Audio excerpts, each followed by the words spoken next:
Next up on WTV, a review of the GPA rank changes, a look at the life of a STUCO member, and today's Sports Minute.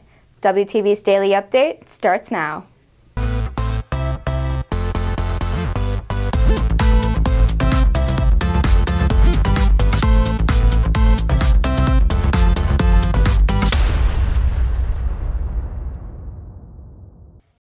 Good morning, Red Hawk Nation. Today is Thursday, September 20th, and I'm Minuki Matus, here with another daily update brought to you by Wingspan TV. A GPA and rank change has reduced stress for many lower classmen, but it still leaves a lot of questions unanswered. WTV's Zayn Ramani has the details. Frisco ISD has determined that the former GPA system caused students to have a lot more stress and anxiety, causing them to focus more on core classes and their interests. Well, hopefully it's better for them. One of the ideas behind not having rank was that it makes colleges look at students from a more holistic perspective instead of just looking at a number. And especially in our district, our students have so many things to offer outside of just their rank. So we're hoping that that will help schools look at everything. So I think it should impact them very positively. This was because some students felt the need to drop out of extracurricular activities and classes they liked just because they believed that it negatively impacted their GPA somehow. The recent GPA change changes that matter by making sure that only the top 10% of students find out their class rank, while the other 90% of students will only get their GPAs. This is so that colleges can consider students on other factors than class rank. They shared numerous personal stories and course stories about their friends and classmates about the stress that was caused by the rank and GPA system that we had in place. That's been the overriding, I think, message I've gotten from that group, and we've taken it to heart. The change will allow students to explore their interests as opposed to chasing GPA bumps. Many freshmen will see this as an opportunity to improve themselves and feel a lot more comfortable choosing their classes. They're going to spend a lot more time really thinking about what they want to do earlier on to try and get into that 10%. Reporting for WTV, I'm Zayn Rahmani. Horseback riding is something many people usually do on vacation or at a summer camp, but for one freshman, it's a weekend activity. WTV's Bryn Solakis has the details.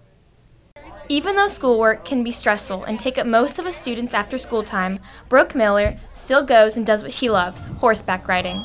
Miller wakes up every Saturday morning and goes to Woodhaven Stables in Lucas, where she helps her younger sister, Ashlyn, get her horse prepared and then takes Ashlyn into the arena to help her practice. The advanced lesson, it's pretty fun, and I also help little kids get saddled before they go to their lesson. After helping her sister, Brooke gets her own horse named Frosty ready to practice with. She has to go grab him from the field and bring him into a stable to put the equipment on him. Then, she goes into the arena to do drills, warming up the horse alongside each other, followed by tricks to train the horse, such as going backwards, galloping. This is Frosty. This is the horse I ride. I absolutely love him, and he's the best. I love him because he's, spirited, and he always wants to run. And it's fun. Reporting for WTV, this is Bryn Solakis. This week on My Life As, WTV takes a look into the life of a STUCO member. STUCO is my third period, so I'll come from advisory, and as soon as we get there, we'll have little summaries of what we're doing today, and usually Wade will just walk us through what each committee has to do. And there are 3 committees: events, communications, and service, and I'm in the service committee. So then once we go through what we need to do for the day, we'll have a little meeting for each committee, and then we'll get to work. And usually we're working the whole time, so if you finish your mini task for the day, you just go around doing whatever you can to help people. We came in during the summer a few times for a few hours to plan homecoming and everything, and then every once in a while we'll just come in randomly outside of school. For example, came in to clean up HOCO an hour. I think everyone's just really nice. And although we're working, it's fun work. And then I also stay updated with what's happening in the school. That's probably my favorite part. There are now 10 schools in the district, each with its own courts, fields, and stadiums. But there is only one natatorium for all the swim teams to share. But is that going to change anytime soon? WTV's Vivek Sundaraman has the story. The Bruce Eubanks Natatorium opened in 2003, the same year as Frisco's second high school centennial. But in the 15 years since it opened, the district has opened 8 more schools while the natatorium has stayed the same. The natatorium now has 5 schools practicing in the morning and another 5 in the afternoon, making practice schedules more challenging to coordinate. However, the bond proposal on November's ballot would provide financing for an expansion of the natatorium for more practice space. Obviously, we've experienced a lot of growth in this area, and we're constantly seeing more families moving to this area. Obviously 10 high schools, and then we're going to have, we're looking at possibly 2 more high schools down the road. We start very early. We start off in the 0 hour, basically before the first period of school starts, and going all the way through mid-morning. And then we also have quite a few teams that come in the afternoon, and then we stagger those until till about late in the afternoon. And so it's made it challenging, but we've been able to work it out.